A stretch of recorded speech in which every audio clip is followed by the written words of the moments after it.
श्री कृष्णा दोस्तों, कैसे हैं आप? आशा करती हूँ कि आप सब अच्छे होंगे। तो देखिए, मैंने नहा लिया है और मैं आ गई हूँ पूजा करने के लिए अपने मंदिर में। और मैं आज मैं बहुत ज़्यादा खुश हूँ, इसलिए क्योंकि ना 2 महीने बाद मेरे बच्चे मेरे घर आ रहे हैं। उनके पापा उनको लेने गए हैं, तो इसलिए ना मुझे बहुत ज़्यादा खुशी हो रही है। तो जल्दी जल्दी मैं पूजा कर लेती हूँ, उसके बाद बच्चों के लिए कुछ नाश्ता बना दूँ ताकि वो आएँ तो जल्दी से नाश्ता वगैरह करें। और मैं ना बहुत ज़्यादा खुश हूँ।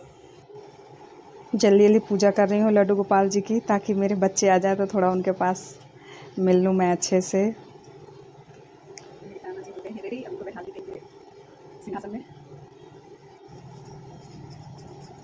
अब पूजा कर लूँ, जल्दी जल्दी आरती कर लूँ।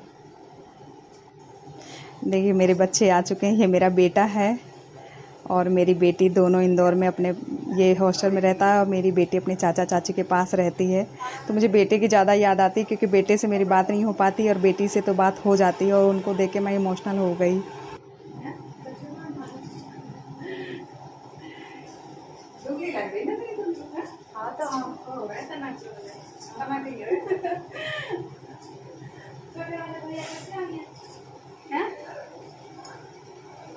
क्या बना दो, बताओ क्या खाना है?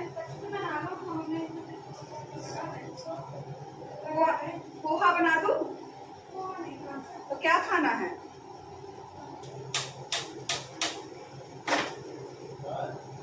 इतनी लेट क्यों हो गई बस? अच्छा, आज थोड़ा बस लेट हो गई, तो थोड़ा लेट आए। मैं इंतज़ार कर रही थी कि कब आएंगे बच्चे, कब आएंगे। मैं बेटे से ज़्यादा अटैचमेंट हूँ, क्योंकि ना बेटा मेरे पास रहा है। बेटी मेरी 1 साल पहले ही चली गई थी बाहर, तो अब बेटी से मेरी रोज़ डेली बात भी हो जाती है। बेटा मेरा हॉस्टल में रहता है, तो उसको हफ्ते में 1 दिन संडे टू संडे उससे बात हो पाती है। उसको मोबाइल मिल पाता है, तो संडे के संडे ही उससे बात हो पाती है। तो उससे मैं पूछ भी नहीं सकती कि बेटा क्या खाया, क्या नहीं खाया, तबीयत ठीक है कि नहीं ठीक है। तो मुझे ना उसकी बहुत ज़्यादा याद आती रहती है। और बेटी से ऐसा है कि बेटी तो चाचा चाची के पास रहती है, तो उससे वीडियो कॉलिंग है और डेली सुबह शाम बात हो जाती है। और अपनी चाची के पास रहती है, तो उसको कोई चीज़ की परेशानी भी नहीं होती है। लेकिन बेटा तो हॉस्टल में रहता है ना, तो उसको अपनी मम्मी की, मतलब उसको भी मेरी बहुत याद आती है और मुझे तो उसकी याद आती ही रहती है। और मैं उसको याद कर कर के ना बहुत ज़्यादा इमोशनल हो जाती हूँ। तो मुझे रात की नींद भी नहीं आती, मैं उसको याद करके बहुत ज़्यादा रोने भी लगती हूँ। क्योंकि बेटा छोटा है ना, तो मुझे उसको ज़्यादा उसकी चिंता लगी रहती है, क्योंकि बिटिया तो ऐसे कि बड़ी है और चाचा चाची के पास रहती है, तो उसको कोई चीज़ की परेशानी नहीं होती। लेकिन बेटा हॉस्टल में रहता है ना, तो हॉस्टल में ये लगता पता नहीं कैसा क्या खाना मिला होगा, क्या खाया होगा। डेली बात हो जाती है, तो लगता है कि हाँ चलो बच्चों से बात हो गई। और उससे हफ्ते में 1 बार बात होती ना, तो मैं 1 हफ्ते में बेचैन सी हो जाती हूँ कि आज तो मेरे बेटे से मेरी बात नहीं हो पाई है।